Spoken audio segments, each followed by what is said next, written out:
Bonjour à tous, les playoffs WNBA battent leur plein, pas de temps mort, une semaine après notre dernier Swish Brunch. Le premier tour des playoffs est déjà plié. On connaît les affiches des demi-finales et on va revenir sur ce premier tour, sur les affiches qui ont marqué ce premier tour, les faits marquants, les joueuses décisives et on passera à une preview du dernier carré. Avant ça, Gis, on va commencer par un petit mot sur les trophées qui ont déjà été décernés. Alors on vous en a parlé en long et en large ces dernières semaines avec un peu nos prévisions, le vote de la communauté, le vote de la rédac. Là, on sait quasiment tout. Il manque plus que le MVP. On connaît les finalistes du MVP. Mais sur le reste, on peut déjà vous donner les résultats. Defensive Player of the Year, ça a été une petite surprise. On pourra en parler. Petite surprise parce que c'est rarissime, que ce soit en NBA ou en WNBA. C'est la première fois, Première j'y sais. fois, Première première fois fois en qu'il y a. WNBA qu'il y Première a fois un en co. WNBA. Ouais. Defensive Player of the Year pour Alana Smith et Aja Wilson. Nous, on avait hésité plutôt entre Alana Smith et Gabby Williams dans nos votes. Au final, Aja Wilson et Alana Smith se partagent ce trophée. Coach of the Year, Nathalie Nakassé. La communauté et la rédac étaient unanimes là-dessus. Rookie of the Year, pareil, Paige Bakers. Là, on était tous d'accord sur le sujet. Most Improved Player, Veronica Burton des Valkyries. Pareil, il y avait unanimité. Six Woman of the Year, Naz Hillman. Les deux aussi, c'était Ouais, unanime. ouais, Voilà, Naz ouais. Hillman d'Atlanta. Et donc, si j'en ai pas oublié un, maintenant il reste que le MVP qui devrait tomber dans les prochains jours. Gis, on peut peut-être rapidement parler de ce co-defensive player of the year. Qu'est-ce que t'en as pensé? J'allais dire, est-ce que tu t'y attendais? Mais je pense qu'on s'y attendait pas, vu que là, c'est vraiment littéralement le vote des journalistes qui ont voté, où il y a eu autant de voix pour Aja Wilson que pour Alana Smith. Bah déjà, tu vois, tu as parlé aussi de Gabby Williams, elle a fini troisième. Je pense que c'était quand même à noter. Ça montre aussi la belle saison défensive qu'elle a fait. Après, oui, bah, c'est tombé égalité, 29 votes chacune, je crois, pour les deux. Moi, j'avoue que j'aime bien ces trucs-là, en fait. Je sais qu'il y a des gens qui vont dire, ouais, c'est pas tranché, etc. Des fois, quand c'est proche, eh ben, en fait, c'est pas mal. Et je pense qu'il y a des saisons où, notamment quand des candidatures MVP, comme cette année d'ailleurs, hein, entre Nafisa Collier et Jay Wilson, je pense que les deux candidatures se défendent et sont proches. Bah, je trouve que c'est pas mal en fait, parce que des fois, t'arrives pas à trancher quoi entre les deux. Donc moi, j'ai trouvé ça bien. Après, personnellement, moi, j'avais voté Aliana Smith. Je m'en cache pas, c'est une joueuse que je trouve beaucoup plus complète en polyvalence défensive. On sait qu'Edja Wilson, elle a une cote importante là-dessus aux États-Unis. Elle fait beaucoup de contres, elle fait beaucoup d'interceptions, beaucoup de rebonds. Bon, voilà, j'ai plus de limites, moi, sur la défense, notamment sur la polyvalence défensive du profil. Mais bon, voilà, je suis content. Globalement, je suis content pour les deux. Et puis voilà, moi, je suis surtout super heureux pour Alana Smith, qui est, à mon avis, pas du tout reconnu à sa juste valeur en WNBA. Et même offensivement, parce qu'en fait, on la voit pas trop, parce que c'est une role player dans une équipe très forte.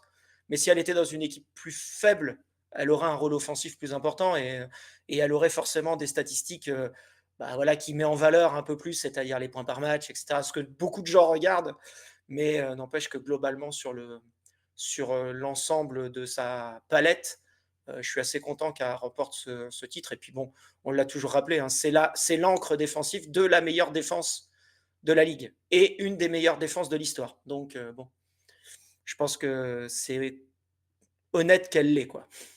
C'est cette histoire de co, ça peut être co-rookie, co-MVP, que sais-je. Ce qui est un peu particulier, c'est que j'ai l'impression que tous les ans, dans tous les trophées, enfin, non, pas dans tous les trophées, j'exagère, il y a pas mal de trophées où, et surtout le MVP, où, par exemple, où il y a des candidatures qui se défendent et où, d'ailleurs, chaque année, Mmh. sur le MVP en particulier, je veux dire, on s'est toujours dit, ah, il y avait une candidature l'année dernière pour Nafisa Collier, pour Alyssa Thomas, il y a toujours trois quatre, donc parfois c'est difficile de trancher là-dessus. Mais par contre, sur certains aspects, moi aussi, j'aime bien.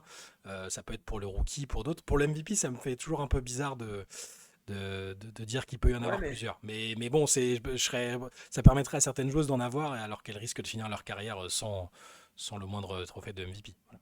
ouais, mais juste là-dessus, c'est que en fait, aujourd'hui, il y a de tels extraterrestres dans le jeu. On le voit en WNBA, mais aussi en NBA, hein, c'est pareil. Que globalement, c'est très dur de trancher et c'est pour ça qu'il y a pas de mauvaise réponse. Je sais, je vois des fois les commentaires: «Ah mais vous critiquez un tel, vous» c'est pas parce qu'on le donne à quelqu'un qu'en fait l'autre le mérite pas non plus. C'est toute une question de critères. Comment on évalue la joueuse par rapport à des critères, par rapport à du passing, par rapport à du scoring, par rapport à du rebond, par rapport à de la défense? Et le problème, c'est qu'aujourd'hui, si on regarde cette année, par exemple en WNBA, il y a 3 dossiers qui se détachent, Alyssa Thomas, Edja Wilson et Nafisa Collier. Et je pense que Si c'était l'une des 3 qui l'a, c'est pas un scandale du tout. Par contre, c'est comment on valorise le passing d'Alyssa Thomas par rapport au scoring efficace, plus efficace, d'Eja Wilson et de Nafisa Collier. Et donc, des fois, bah, en fait, il y a pas de bonne réponse et il y a pas de mauvaise réponse non plus parce qu'il y a pas de critères. Et moi, c'est toujours le problème que j'ai dans ces définitions de trophées, c'est qu'en fait, on ne fixe jamais de critères, on ne fixe jamais de et il y a pas de cohérence d'une année sur l'autre. C'est-à-dire que à la limite, qu'il y ait pas de enfin, qu'il y ait pas de critères clairs, c'est pas trop grave, mais il faudrait de la cohérence. C'est-à-dire que si on juge, par exemple, que, je sais pas, le plus important, c'est le scoring efficace, et ben, dans ce cas-là, on le donne toujours à la joueuse la plus efficace dans le scoring, tu vois, tous les ans. Et on ne fait pas l'inverse d'une année sur l'autre. Et c'est le problème, moi, que j'ai. En fait, que j'ai le problème en NBA, en WNBA, hein, et on ne fait pas aussi des votes par lassitude. En disant ah bah ouais mais ça fait 4 ans que la joueuse là donc on va arrêter de lui donner. Bah non, si c'est la meilleure joueuse sur les critères, bah c'est la meilleure joueuse sur les critères. Et Donc on a c'est eu pour ça ça, que il y a eu ça en NBA pour Jordan à l'époque, il y a eu mais Jordan, lassitude mais des Jokic votants. aussi là, Jokic le subit Jokic en en ce ce moment moment en pour du plus NBA. moderne, exactement, Je ouais. pense que Jokic est le meilleur joueur NBA depuis X saisons. Mais voilà, alors après, c'est juste une question de critères. Et comme il n'y a pas de critères et qu'il y a beaucoup de narratifs autour de ça, bah forcément, moi je serais plus pour dans ce cas-là à ce que effectivement quand bah, ça tombe égalité, bah, qu'on décerne à égalité quoi. Et c'est vrai qu'aujourd'hui, je pense qu'Alyssa Thomas elle est un petit peu en dessous, mais entre Eja Wilson et Nafisa Collier c'est très proche et tout dépend du ressenti, de comment tu mets les critères sur la valuabilité, sur les résultats, sur le côté efficace, pas efficace, enfin moins efficace, etc. Et j'ai tendance à dire qu'il y a personne a la réponse de tout ça, en fait. Personne n'est capable d'évaluer, la différence qu'il y a entre un passing de grande qualité et un scoring de très grande qualité, tu vois? Donc sans critères, bah, c'est difficile ou alors faut qu'on accepte que ça soit totalement du narratif, ce que moi j'ai un peu accepté sur les trophées des médias et que dans ce cas-là, bah, en fait, tu les commandes peu, quoi, voire pas du tout. Voilà. C'est un peu ma vision des choses en NBA, en WNBA. Encore une fois, d'un point de vue média. Quand on fait les notes et de la communauté, c'est autre chose, parce que là, je pense que c'est un panel qui est plus large que seulement les médias. Mais quand c'est vraiment les médias, moi, je suis un peu dans, je me suis un peu écarté de tout ça en disant, bah, voilà, il y a de la narrative, et donc, en gros, c'est plus un trophée, on va dire, d'impact médiatique que des fois d'impact sportif, entre guillemets. Ouais, non, je suis d'accord avec toi. On verra quand même, du coup, Bref. il reste le MVP, hein, on verra ce que ça donnera. Est-ce qu'il y aura une quatrième couronne pour Eja Wilson? Ce serait la seule, je dis pas de bêtises. Personne n'a jamais gagné 4 MVP. Non, je pense que Il y a ce eu serait la 3, seule. Ouais. ce serait la Alors, à première. mon avis, c'est quand même bien parti pour que ça soit Nafisa Collier. De l'impression qu'on a des gens qui votent, il semblerait que Nafisa Je Collier. pense que le co-Dipoy, il est aussi un peu ici, quoi. Tu veux dire comme l'année dernière, le deep de, de Nafisa Collier en C'était pas du consolation? vol, le Dipoy de Nafisa C'est Collier pas l'année du tout du dernière. vol, C'était une mais bonne joueuse défensive. Mais d'ailleurs, Becky Hammon a dit une chose très juste là-dessus en conférence de presse. Elle a dit Nafisa Collier et Dipoy l'année dernière. Et là, ça montre la cohérence. Et cette année, elle n'est pas dans le top 3 Dipoy. Mais Nafisa Collier n'est pas devenue moins bonne en défense cette année. Au contraire, même, Minnesota est meilleur défensivement cette année. Ce qui montre bien, encore une fois, les problèmes de cohérence de vote et de savoir qu'il n'y a pas de critères. Donc, une année, en gros, on l'a donné à Nafisa Collier parce qu'il fallait la récompenser l'année dernière. Parce que l'année dernière, c'est pas la meilleure joueuse défensive de son équipe encore. Je non, il y a maintiens. Kayla McBride, évidemment. Mais Kayla McBride, mais même Alana Smith aussi l'année dernière déjà. Oui, évidemment. Et le truc, c'est que voilà, on voit bien le côté bah, un peu narratif de la chose. Donc, et j'ai trouvé Becky Hammon. Alors, elle a défendu le dossier d'Eja Wilson, c'est normal, tu vois, à défendre ses joueuses. Mais là, je l'ai trouvé très juste là-dessus en disant, mais pourquoi elle l'a eu l'année dernière et qu'elle n'est pas sur le podium cette année alors que et elle l'a pas dit pour critiquer Nafisa Collier, elle l'a juste dit dans un manque de cohérence. Et pour moi, ce truc-là traduit parfaitement ce qu'est devenu les trophées aujourd'hui. Et c'est pour ça que moi, depuis X années, j'aimerais bien qu'on réforme un peu tout ça. Si, encore une fois, si on accorde de la valeur à ça, si à la limite on n'en accorde pas de valeur, ça me gêne pas, quoi. Il y a toujours une valeur un peu symbolique et même pour après, à la fin de leur carrière et pour quand on parle des joueuses de manière historique, il y a toujours oui, mais elle est triple MVP, elle Ouais, a bien 14. sûr. Mais Bon, ça reste ça du joue pour les débat, contrats aussi, hein. ça Ça joue joue pour pour les les contrats des contrats, joueuses aussi, hein. bien sûr. Donc, bon, voilà quoi. Bref, Euh, on a fait un peu long, mais on a fait un peu long. c'est pas mal je pense, de remettre un peu, enfin de redonner en tout cas enfin moi mon avis personnellement, ça Je- reste que le mien, hein. et je le partage. Gis, je te propose d'attaquer les playoffs, les séries du premier tour, on va revenir dessus. Individuellement, la première série dont on va parler, c'est la seule qui n'a pas été en 3 matchs, celle entre Golden State et Minnesota. Alors il y a eu 2-0 pour les Minnesota Lynx, ça c'est pas vraiment une surprise, tout le monde l'avait à peu près annoncé. Surtout avec les Valkyries qui étaient obligés de jouer en dehors de leur stade habituel du côté de San Jose, ce coup-ci à 80 km de leur base. C'est le match qui a été le plus serré quand même. Et c'est quand même le match qui a été le plus serré. Mais du coup, donc, si le résultat final est attendu de 0, il y a le premier match qui s'est soldé par une large victoire 172 des Lynx, où quand même, il faut noter que Golden State était à plus 7 à la fin du premier quart-temps, donc les Valkyries n'ont pas été ridicules tout au long du match. Et par contre, le Game 2, comme tu as dit, s'est joué sur le fil. Les Lynx ont eu, je crois, 17 points de retard à un moment en deuxième mi-temps. Et finalement, elles ont coiffé les Valkyries au poteau, 75-74. Nafissa Collier, dont on parlait juste avant, qui a fait virer Minnesota en tête à un peu plus d'une minute de la fin. Derrière, Golden State a eu quelques munitions. Il y en a une dernière de Cecilia Zandalazini. Ça n'a pas fonctionné.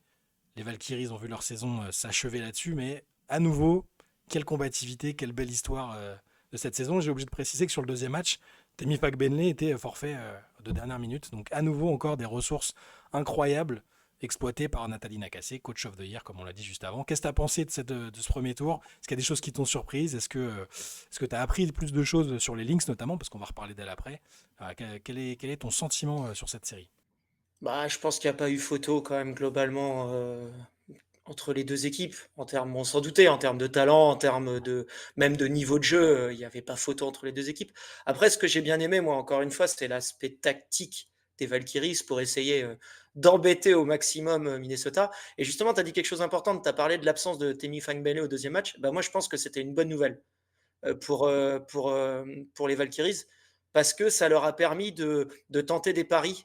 Et j'en avais parlé en preview, moi personnellement, je pense que si les Valkyries n'avaient pas tenté de paris, et elles en ont fait dans ce deuxième match, ça ne pouvait pas passer. Euh, C'était intéressant parce que le premier match, elles ont vraiment joué un peu près ce qu'elles faisaient tout au long de la saison, c'est-à-dire qu'intégrer Temi Fangbele pour la défense, etc., à essayer de mettre beaucoup de défense, mais en fait, leur attaque n'a pas du tout marché au premier match. Alors, ok, elles ont été de plus 7 à mettre 28 points dans le premier quart-temps, et au final, je crois qu'elles finissent à 72, c'est ça, un truc comme ça, 71. Ouais, c'est ça, Je sais 72, ouais. plus. 72, Ouais, ouais. 72. Donc, on voit bien la différence. Mais en fait, c'est que dans le premier quart-temps, elles ont une adresse à 3 points, à mettre 5 paniers à 3 points. Elles ont une adresse à 3 points délirante, et c'est une adresse à 3 points en plus sur des tirs contestés, donc défendus. Donc, forcément, on pouvait se douter que ça allait pas durer. Et d'ailleurs, sur les 3 autres cartons, ça a complètement chuté. Et là, Minnesota a pris complètement le pas. Alors que par contre, sur le deuxième match, moi, j'ai vraiment aimé l'aspect adaptation tactique, où en fait, elles ont sorti Temi Fangbele, du coup, puisque absence. Alors, on ne sait pas si c'est un choix subi ou un vrai choix voulu. Connaissant Nathalie Nakassé, j'aurais pas été surpris quand même qu'elle fasse ce choix-là, même si elle avait été disponible. C'est de jouer avec Iliana Rupert en poste 5, donc de mettre beaucoup de spacing, de jouer avec du 5-out. Et là, on a vu que Minnesota était beaucoup embêté pour défendre, parce que cette équipe, les 5 joueuses pouvaient mettre des 3 points à haute efficacité. Et du coup, la défense a dû faire des choix, et elles ont été vraiment en difficulté. Et les Valkyries ont eu beaucoup d'adresses aussi sur le début de match, sur le début du deuxième match. Mais si vous regardez les tirs, là, c'est pas des tirs contestés, c'est des tirs ouverts. Et donc, du coup, forcément, c'est beaucoup plus facile de les rentrer. Et puis, défensivement, elles ont fait le pari qu'on avait un peu évoqué quand on avait fait les prévus de cette série, c'est-à-dire d'abandonner 2 role-players de Minnesota pour défendre le panier, ce qu'elles ont bien fait toute la saison. Elles ont abandonné Bridgel Carlton et C'est ce que t'avais imaginé à l'abandon de. Carrington Ouais. dès qu'elles étaient sur le terrain. Et j'ai une petite stat là-dessus pour finir, après je te laisse la parole. Minnesota, en première mi-temps, elles ont chuté à 2 sur 13 à 3 points. Donc ça explique l'écart. Et en deuxième mi-temps, elles ont chuté à 6 sur 15. Et les 2 joueuses qu'on a parlé, donc Dijon et Carrington, Bridgel Carlton, 0 sur 5 en première mi-temps, 6 sur 6 en deuxième mi-temps. Ouais. Cherchez pas en fait. Ce qui a fait la différence et la remontée des Lynx, c'est juste, c'est ça. C'est-à-dire que Golden State a fait un pari, ça a marché une mi-temps parce que les role-players n'ont pas mis leur tir. Et en deuxième, elles les ont assassinés parce que 6 sur 6 pour Dijon et Carrington et Bridget Carlton, 18 points marqués à 100%. Voilà. Mais elles ont laissé les tirs grands ouverts pour effectivement défendre la raquette et plutôt défendre bien Nafissa Collier, Parce que même si elle fait un dernier match de folie, si vous regardez son scoring, c'est beaucoup des tirs loin du panier. C'est beaucoup de longs, mi-distance et cetera. D'ailleurs, il y en a un où Janelle Salin, descend les bras de dépité en se disant: «Je défends super bien», elle me le met sur la tête. Mais disons que pour moi, c'était un bon pari et elles étaient vraiment pas loin, bah, à un point près, hein, que ça marche, quoi. Alors, ça aurait pas marché au troisième match. Je pense que ça serait réglé, mais j'ai bien aimé ce pari tactique, de Golden State. À Voilà. nouveau, voilà, c'est des bases aussi qui sont posées. On voit déjà que cette équipe, il y a des choses, il y a des ressorts au niveau coaching que tu as évoqué. De toute façon, ça pouvait être que positif. Alors, ça aurait été encore plus beau si elles avaient pu arracher un Game 3 qu'elles auraient très probablement perdu, même si on ne sait jamais, hein, mais il y a effectivement, j'ai ressenti aussi cette classe d'écart. Mais à nouveau, encore vraiment un bon moment passé devant leur match. On a vu des choses. Évidemment, alors, les Françaises, il y a eu un peu à boire et à manger, hein. Bon, Janelle, elle a été sur sa moyenne au scoring un peu au-dessus de ce qu'elle a fait en saison régulière. Là, elle fait 13 points sur l'un, 14 points sur l'autre. C'est un peu plus Très efficace en plus là, sur efficace, le scoring. Mmh. exact et Contrairement efficace. à la saison quoi. Mmh. Ouais. À côté de ça, Iliana, le premier match totalement anecdotique, passe un peu à côté, voire beaucoup. Sur le deuxième, c'était mieux, logiquement aussi avec ce rôle un peu différent. Sur le deuxième, elle marque 8 points, elle fait 5 passes décisives aussi, elle a eu un rôle bien plus intéressant. Et après, bah, Carla Leight, deux Ah, elle matchs a à pas 8 joué minutes, quoi, elle a quasiment pas joué.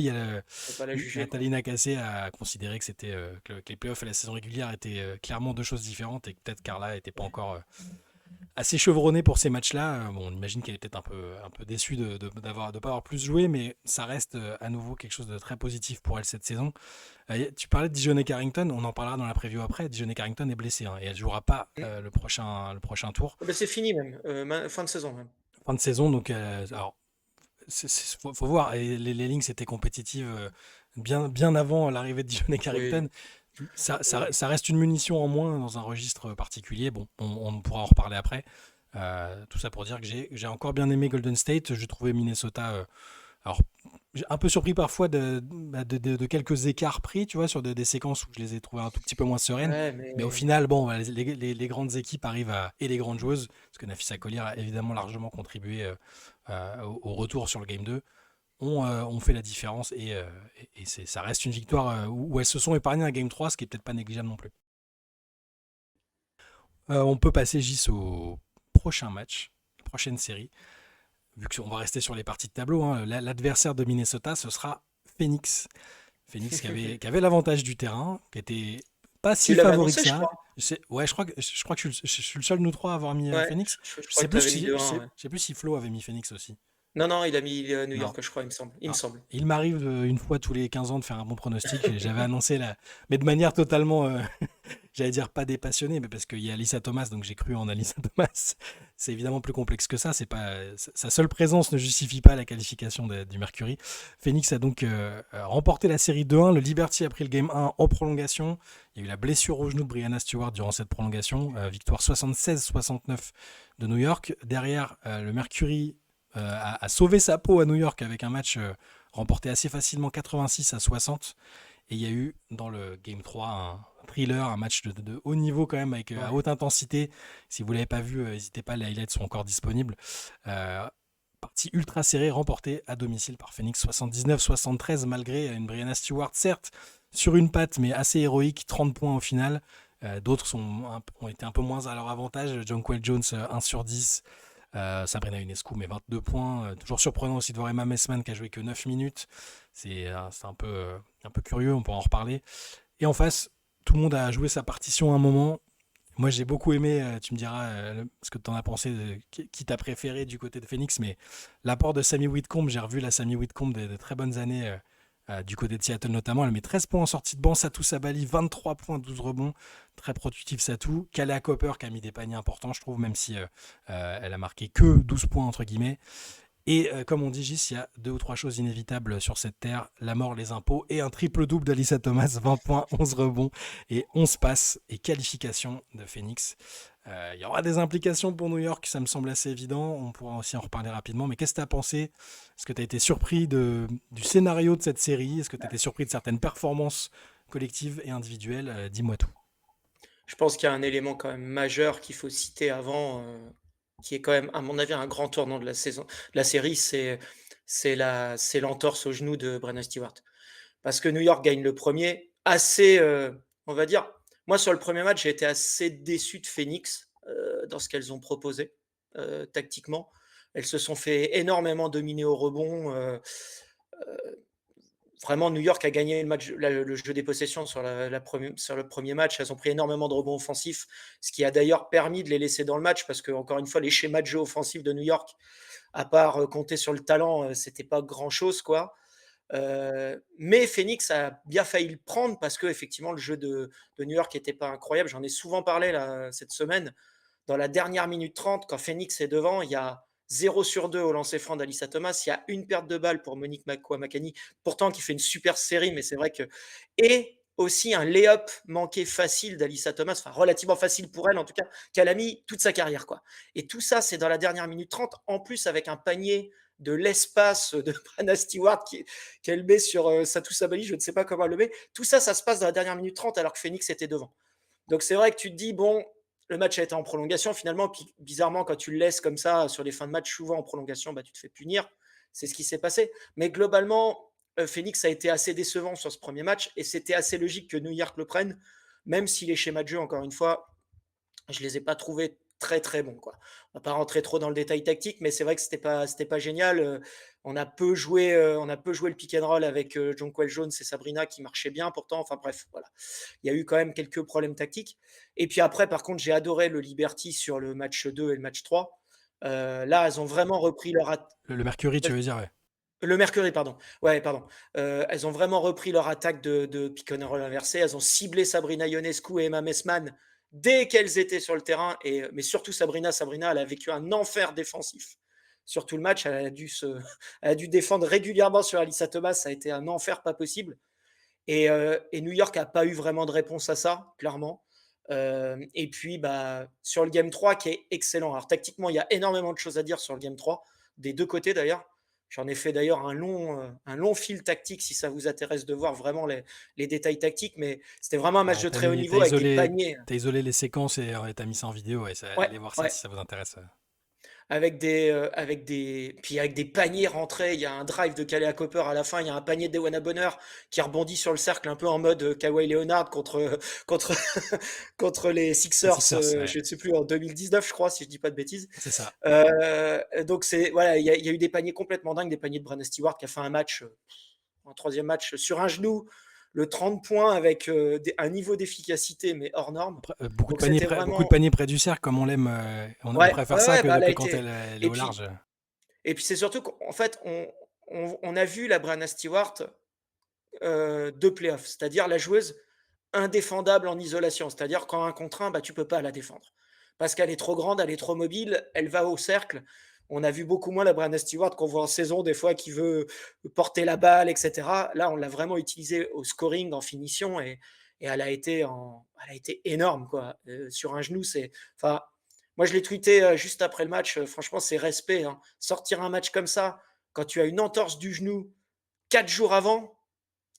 Alors, elle a sans doute joué sous infiltration, hein, très clairement, Ouais, mais même, ouais, mais même. quand même, tu es gêné par les mouvements, par la mobilité.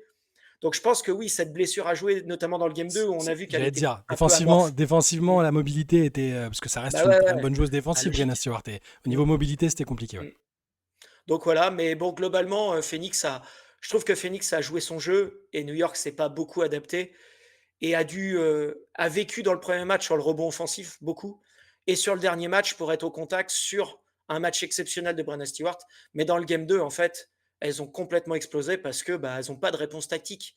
Et alors que c'est dommage quand tu vois cet effectif. Et moi, j'ai été très déçu, bah, pareil, des temps de jeu du banc. Le banc n'a pas joué, quoi.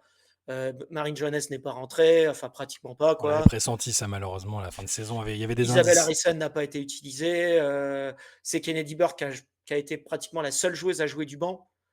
Et dans le game 3, elle a été bah, simplement pas bonne du tout. Elle n'a pas rentré ses tirs et il n'y a pas eu d'adaptation.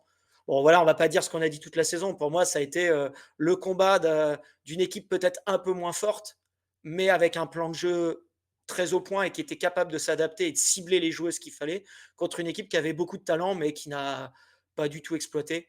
Et dernière petite chose, parce que je sais que beaucoup de gens aux États-Unis ont tapé sur Satou Sabali après le premier match. Mais alors, par contre, son game 2 et son game 3, Les deux derniers games, ouais, ça va, hein. il y a eu quand même une sacrée réponse et elle a été notamment, alors offensivement, on connaît la joueuse et elle est redevenue une joueuse de drive sur le match 2 et le match 3 et ce qui était plutôt intéressante, avant de mettre des 3 points. Mais c'est surtout sa défense que moi j'ai trouvé excellent sur le game 2 et le game 3. Et pourtant, Dieu sait que Pas c'est son pas point ce qu'on fort, connaît ouais. d'elle, mais je l'ai trouvée vraiment excellente et elle a été un rôle important et notamment au rebond. Je crois qu'elle prend 12 rebonds sur le dernier match, C'est ça, 12 sur le rebonds. game 3. Et dans un match serré, n'en déplaise aux haters d'Angel Reese, le rebond, c'est une vraie valeur pour gagner les matchs de playoff. Donc non, c'était vraiment très très bien, quoi. J'ai adoré les 2 derniers matchs de Satou Sabali. J'ai l'impression qu'on l'a retrouvé, alors que son premier match était vraiment un peu une caricature avec que du 3 points principalement. Donc voilà, j'ai vraiment apprécié son match. Et en plus, comme moi, c'est une chose que j'adore personnellement. Dans ce profil-là, j'ai vraiment bien aimé, quoi. Et victoire tactique aussi pour Nate Tibet, c'était dans la preview, Ouais, clairement, clairement, clairement, clairement. on discutait un peu justement de comment ça allait se dérouler. Et bah là, il y a eu les adaptations dont tu as parlé, le fait de cibler certaines joueuses, certaines situations. Et Ouais. c'est une vraie victoire pour lui aussi. Il confirme tout le bien qu'on pensait de lui sur la saison régulière, hein, finalement. Et c'est une victoire là-dessus. On va peut-être pas se projeter encore maintenant. Il y aura le temps, hein, dans des podcasts de débrief de la saison et tout. Mais New York, il y a toute l'équipe qui est free agent, la coach qui commence à être un peu critiquée sur les aspects qu'on a évoqués.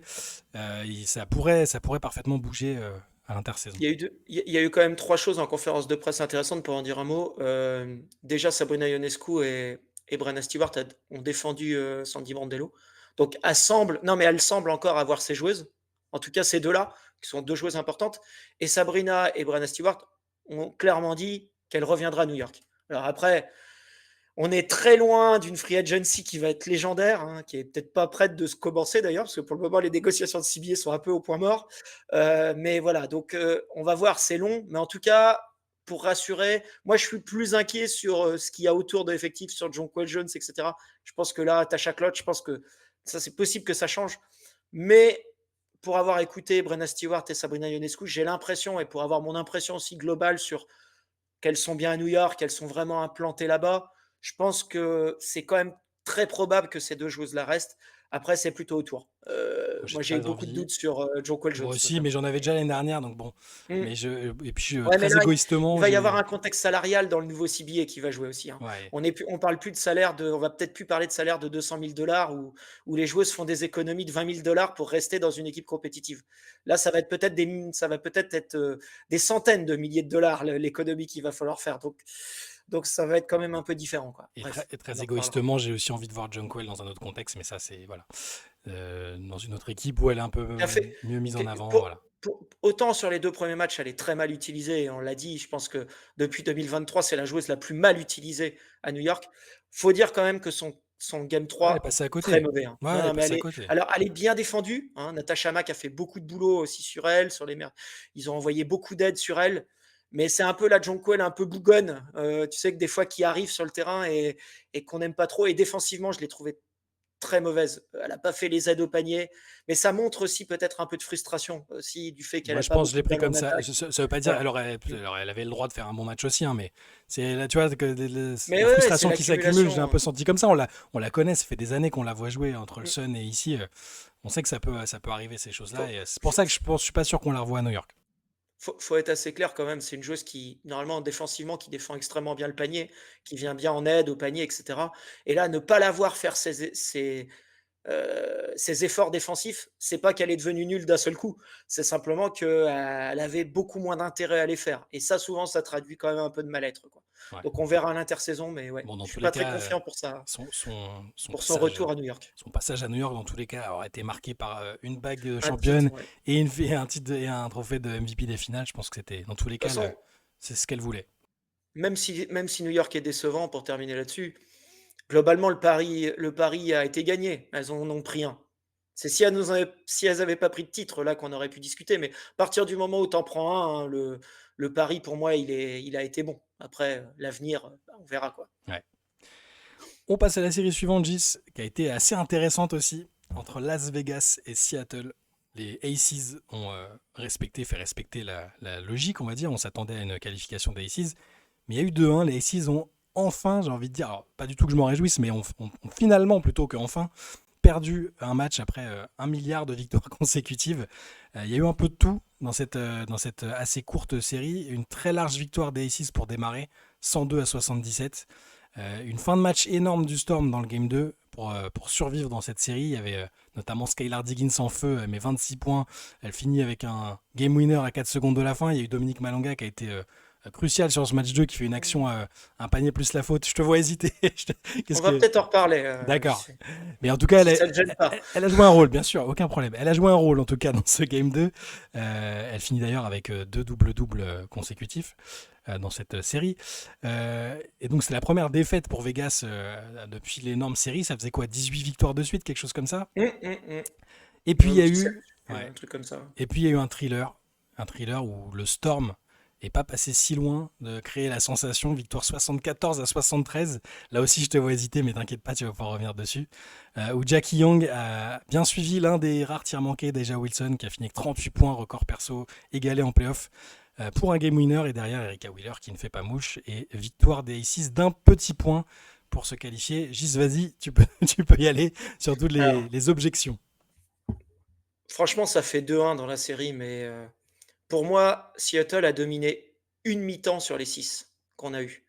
Elles ont joué excellemment bien sur la première mi-temps du game 2.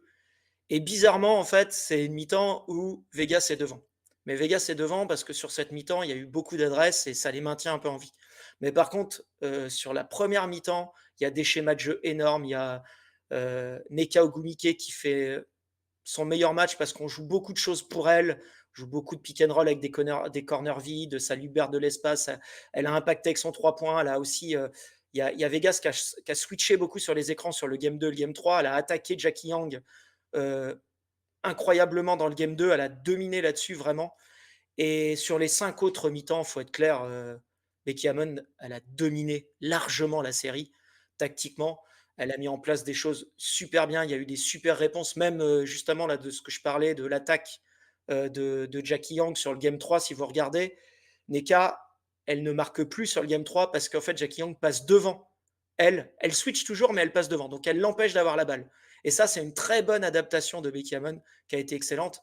Et puis, il y a aussi le fait que, bah, je suis désolé. Alors, je vais peut-être remonter un peu ma cote auprès des fans des Aces qui, des fois, aiment bien me tacler. Mais, euh, mais le Storm n'a pas de joueuse comme Eja Wilson.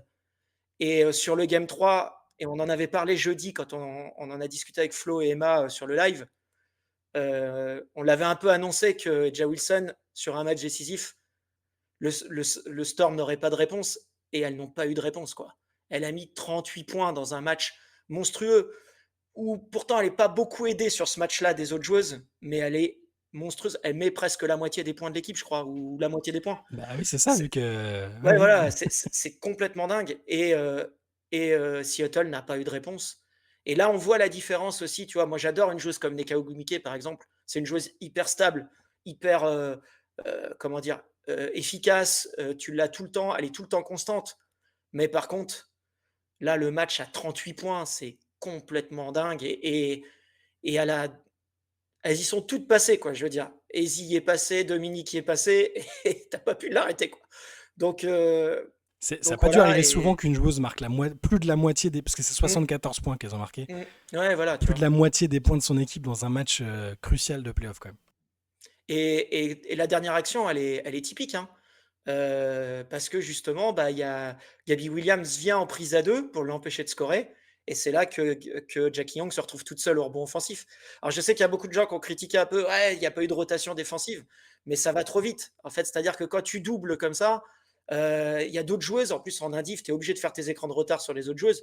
C'est très compliqué d'aller faire une rotation défensive pour aller au rebond à ce moment-là sur une demi-seconde, quoi. Et du coup, bah, ça met le game winner pour Jackie Young là-dessus.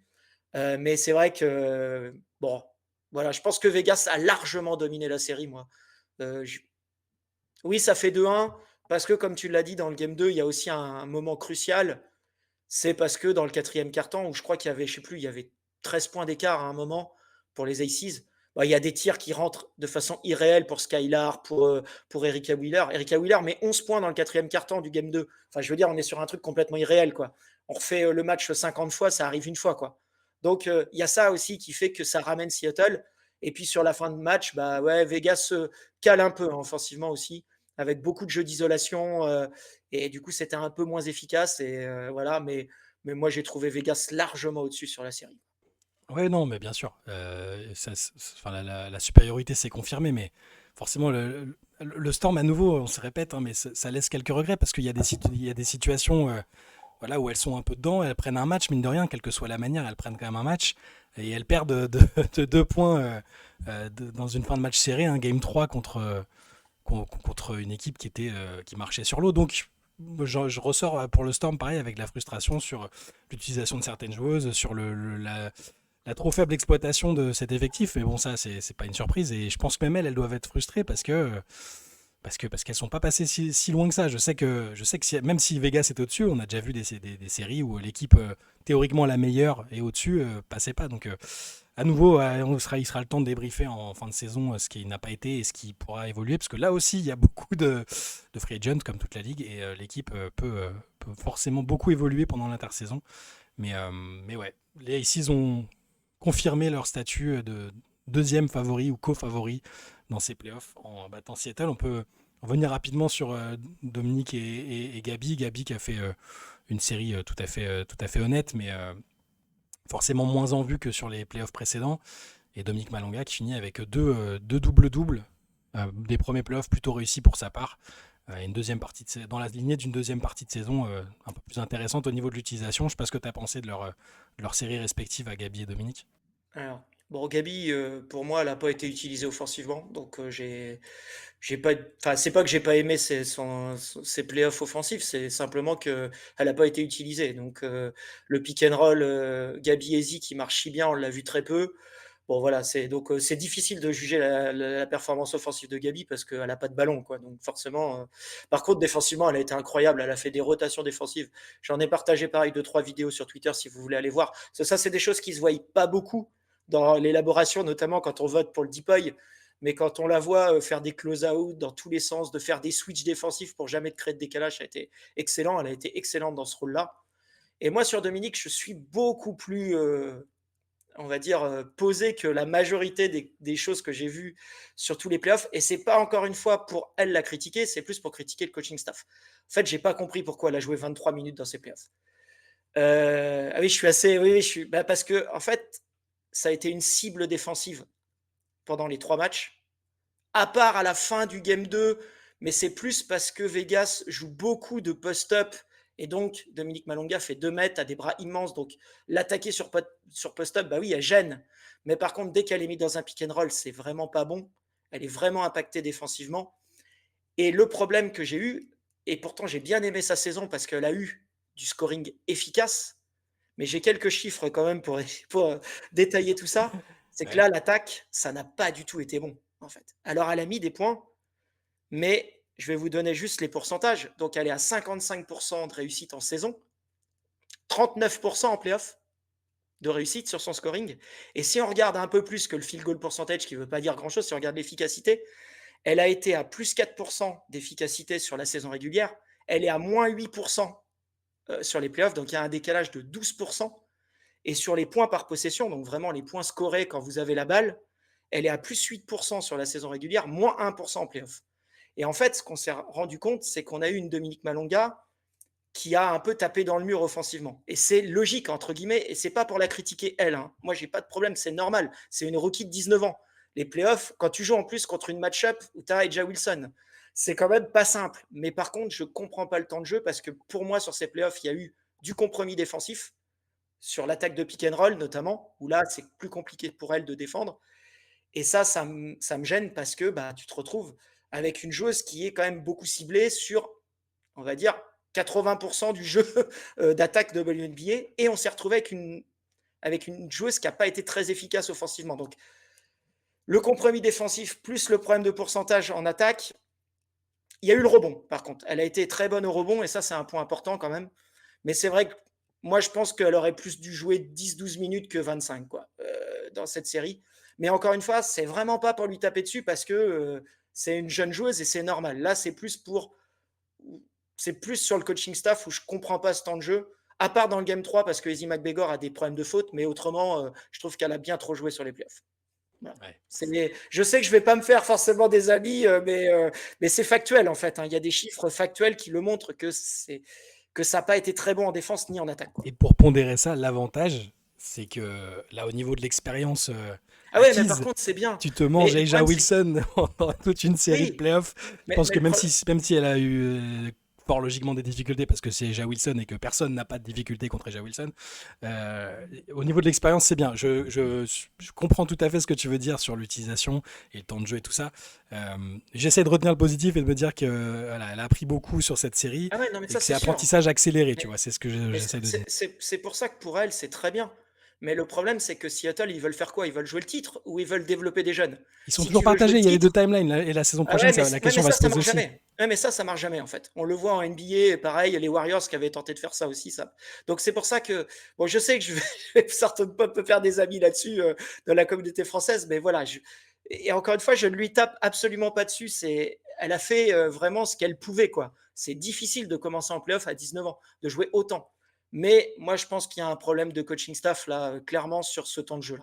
Bon, bah, de toute façon, là, enfin, on l'a déjà dit un million de fois, ce serait surprenant de retrouver le même coaching staff la saison prochaine. Le projet reste à définir. Est-ce qu'elles veulent continuer de jouer la compétitivité? Est-ce qu'elles veulent développer les jeunes? Ça va se décider pour la free agency. Il y a encore un million de joueuses là aussi qui sont libres de tout contrat. Certaines ont laissé supposer ou entendre qu'elles pourraient revenir.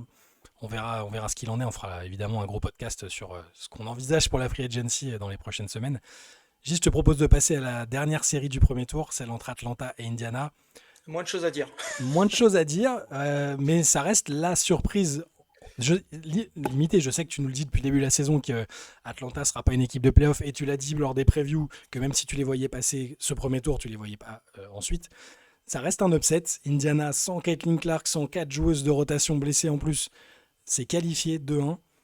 Le game 1, la logique a été respectée, victoire 80-68 pour Atlanta. Puis Indiana, un peu au courage devant une salle qui est quand même aussi un bel atout pour elle, une salle en délire qui a remporté le game 2 77-60 avec un tandem Mitchell-Boston bien tranchant. Et enfin, malgré l'avantage du terrain au game 3, Atlanta qui a plié avec une fin de match où le Dream a craqué et multiplié les erreurs. Victoire 87-85 pour Indiana avec un panier de la gagne là aussi pour Alia Boston à 7 secondes de la fin.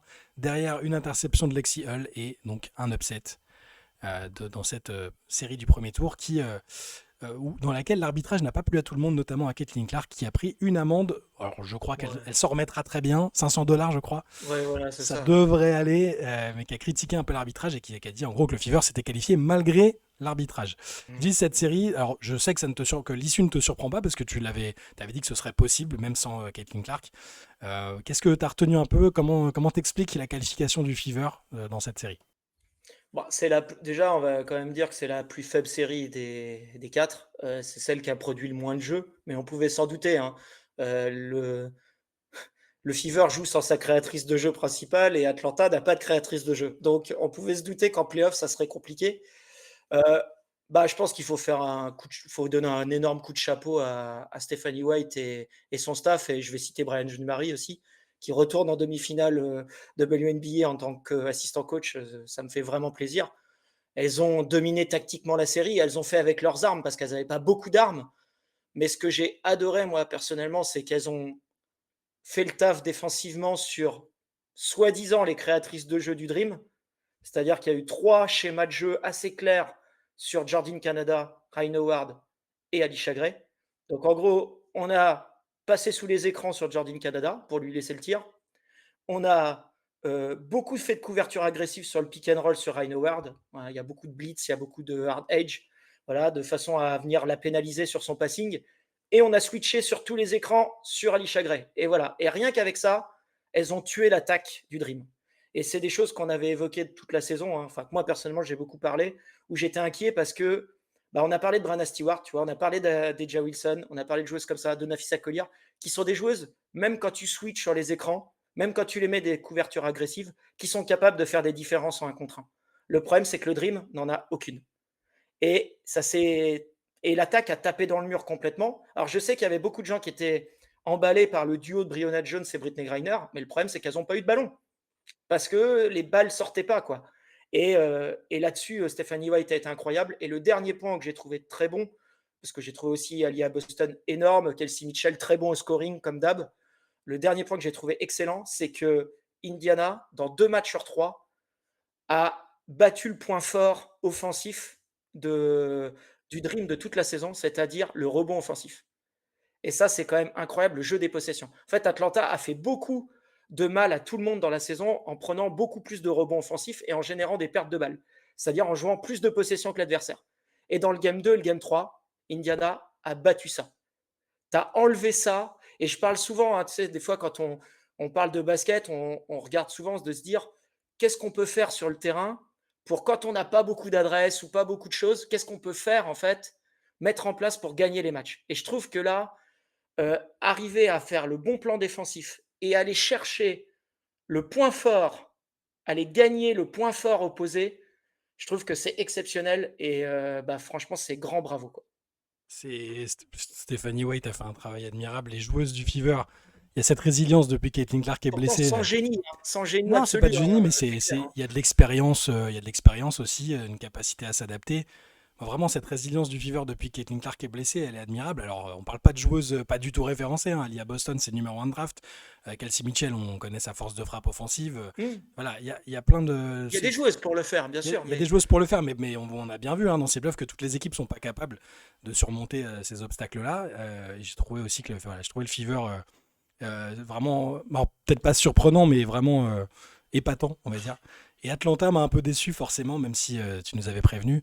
Je m'attendais à ce que sur une série avec l'avantage du terrain en plus, avec ce qu'on a pu voir en saison régulière, qui était certes des qualités de saison régulière, qui sont pas toujours transposables, mais il y avait quand même quelque chose d'expérience dedans, tu vois, et ça a pas suffi. Donc je vais juste donner quand même juste une petite stat. Heu, Alisha Gray sur les playoffs, c'est 38% au tir. Ryan Howard, c'est 36%, OK? Et la stat la plus incroyable, je trouve, et ça résume bien le problème, elles ont joué toutes les 2 204 minutes sur les 3 matchs, donc c'est des volumes de temps de jeu, elles sont presque pas sorties, et elles ont fait 15 passes décisives seulement sur 204 minutes. Ça fait une passe décisive toutes les 14 minutes.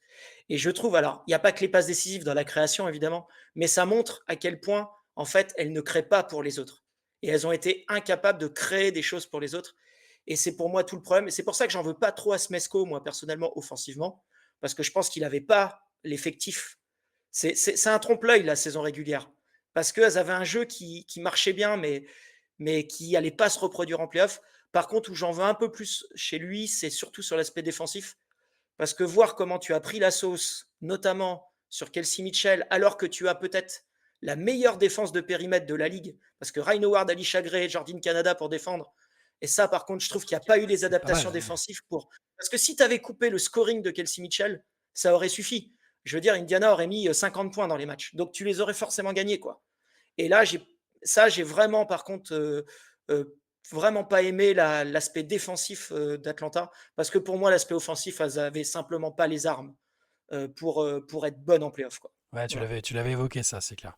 Bon, faudra voir aussi là, ce que ça implique pour la saison prochaine, qu'est-ce qui a manqué, qu'est-ce qui est ajustable ou pas. Une Tu vois, créatrice d'élite. une créatrice d'élite, faut la trouver sur le marché, c'est possible. Hein. Mais il n'y en a pas 50 non plus en WNBA, attention, donc ça Il y reste en une aura denrée qui rare. seront, qui Il y en seront a, free agent quand il y même. en a qui seront free agent, mais ça reste une denrée rare, mais qui peut faire la différence pour Atlanta, Mm. qui mine de rien, fait quand même une belle saison régulière, avec un coach qui Oui, oui. découvrait aussi.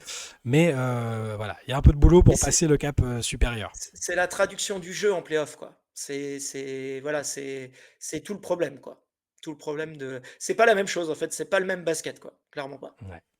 Gis, on va passer à ce qui nous attend ce dimanche. Avec déjà, c'est ça qui est bien WNBA, il n'y a pas le temps, pas le temps de se reposer et de tergiverser. Les deux séries des demi-finales de playoff. On commence par laquelle? Celle qui chronologiquement aura son game 1 en premier, c'est-à-dire entre Las Vegas et Indiana, si ça te va. On était sur le Fever justement. Est-ce que, avec cette résilience dont je parlais, avec la différence quand même aussi en termes de peut-être de niveau individuel des joueuses sur le terrain, mais avec une coach qui a fait des merveilles jusque-là, est-ce que c'est possible que la série soit serrée et qu'il y ait autre chose en définitive qu'une qualification des Aces? Et après, je te demanderais même presque s'il peut y avoir autre chose qu'une finale dont on nous parle depuis quelques jours, voire quelques semaines maintenant, entre Las Vegas et Minnesota. Non, je pense que la série est quand même très déséquilibrée et très à l'avantage de Vegas. J'ai du mal à voir. Je pense qu'Indiana peuvent en prendre un, honnêtement. Je serais étonné qu'il y ait 3-0 quand même. Parce que, encore une fois, on l'a dit, sur un coup Oui, t'as raison, tactique, faut répéter que c'est la série au c'est meilleur des 5 matchs, donc ouais, c'est la première ouais, équipe à 3 victoires qui ouais, passe. ouais. Je verrais bien Indiana en prendre un quand même sur une bonne adaptation tactique, parce que déjà, on va le dire quand même, c'est deux coachs tactiquement qui s'adaptent beaucoup. C'est sans doute pas les deux coachs les meilleurs pour monter des plans de jeu en saison régulière. Par contre, on l'a vu encore une fois au premier tour, ces deux coachs incroyables pour s'adapter. Là-dessus, bah, Becky Hammon, Nicole Popovic, tu vois, enfin la maîtrise de tout ça, de tous les aspects d'adaptation. Ces deux coachs qui dessinent aussi beaucoup de bons systèmes après les temps morts. Pareil, j'en ai fait quelques fils là-dessus. Les systèmes après les temps morts de Stephanie White, les systèmes de Becky Hammon après les temps morts, pardon, sont toujours très bons. Donc, donc là, je pense que l'avantage au coaching, bah, il n'y en a pas forcément l'un d'un côté, c'est-à-dire que les deux coachs sont très bonnes. Par contre, bah, l'effectif est beaucoup plus fort côté Vegas, là, vu les blessures d'Indiana. Et je pense que A'ja Wilson va être compliqué à défendre. Alors, on va voir. Je sais que j'avais fait d'ailleurs un œil de gis là-dessus sur la saison. Il y avait Indiana avait fait, sans Caitlin déjà, hein, avait fait une bonne adaptation tactique pour gagner un des matchs, notamment en attaquant le drop défensif d'Eja Wilson avec Kelsey Mitchell, avec le pull-up de Kelsey Mitchell. Après, est-ce que ça peut marcher pour gagner 3 matchs? Franchement, non, c'est clair que non. Donc, moi, je verrais plutôt 3-1. Bon, j'ai pas encore eu le temps vraiment de me pencher parce que sur Ça s'enchaîne vite, l'analyse hein. tactique, parce que ça enchaîne vite. Faut que j'y réfléchisse encore, mais j'ai du mal à voir quand même vraiment, vraiment Indiana passer. Par contre, je pense qu'elles peuvent les embêter quand même un peu dans les matchs. Mais, je- mais à la fin, je pense que Edja et ses comparses ont plus d'armes et et vont passer, à mon avis, quand même, au final, je pense, assez facilement. Je pense comme toi, je serais surpris que sur une série aussi longue, elles prennent pas l'avantage. Ouais, il y a ça aussi, quoi. Sur une série en 3 matchs, tu peux te mettre à douter, tu perds l'un des matchs, Bien t'es sûr, t'es ah bah sous bien sûr. pression. Là avec au meilleur des 5, je pense quand même que les Aces sont largement au-dessus. Je pense aussi, je crois comme toi, à la théorie enfin à la possibilité d'une victoire, notamment à domicile, avec un Ouais, public que j'ai vraiment trouvé toute la saison. De toute façon, le public était présent et a mis beaucoup d'ambiance. Ça peut quand même jouer. Je vois aussi au final pas mieux que pour le Fever que 3-1 en faveur des Aces et une qualification pour les finales derrière.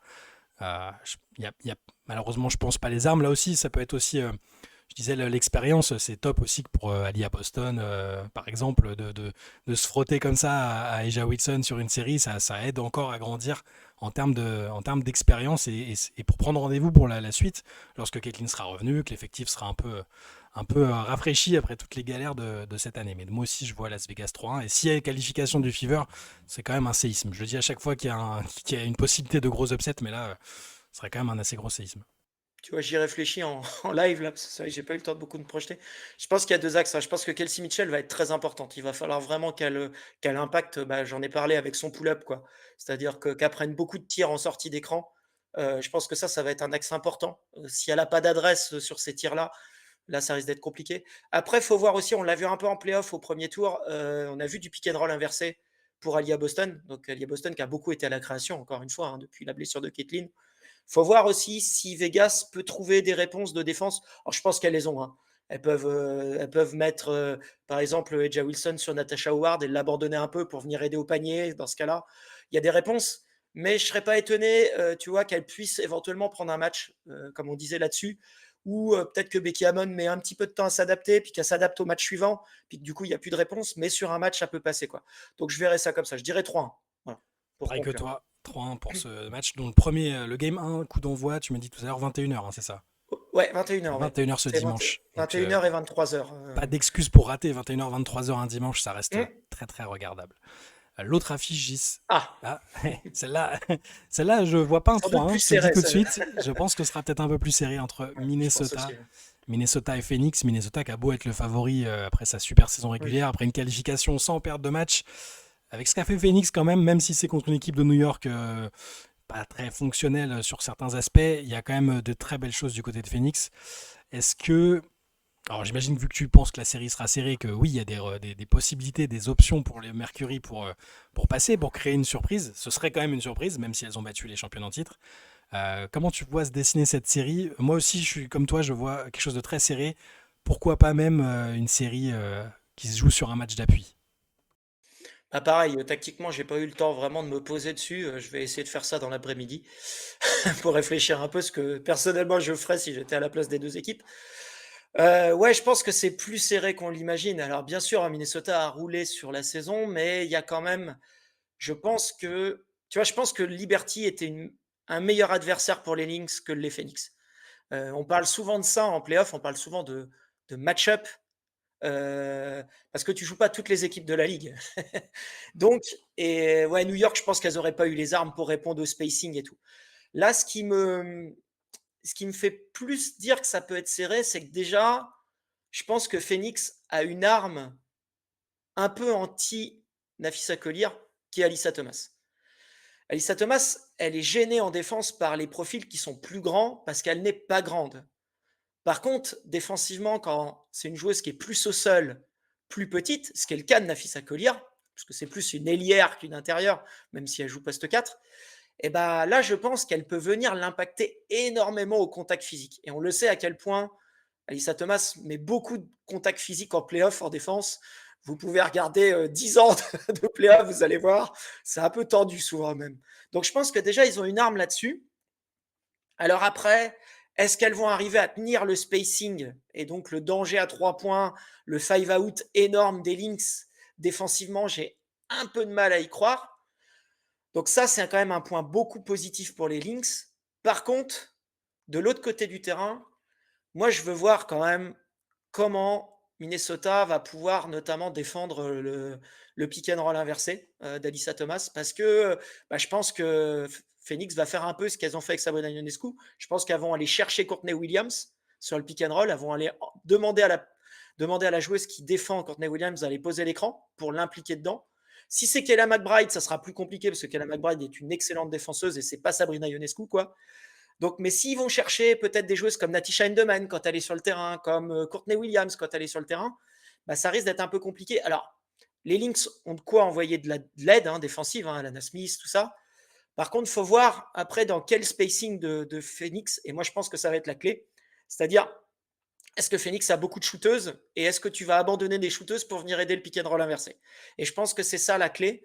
Si par contre Minnesota fait le choix d'abandonner des joueuses, je sais pas, des Wanna Bonner, des choses comme ça, en disant bah écoute, prends tes trois, bah là tu auras un moyen de le défendre. Par contre, après, est-ce que ces joueuses-là, un peu comme toujours ce qu'on a dit dans la série des Lynx, est-ce que ces joueuses-là vont être capables de mettre les tirs ouverts? Et c'est pour ça que je vois la série assez serrée. Et moi, sur le prono, je ne serais pas étonné que ça aille en 5. Mais je mettrais quand même Minnesota devant sur le fait que il peut y avoir à un moment des manques d'adresse. On l'a vu, Satou peut manquer des 3 points.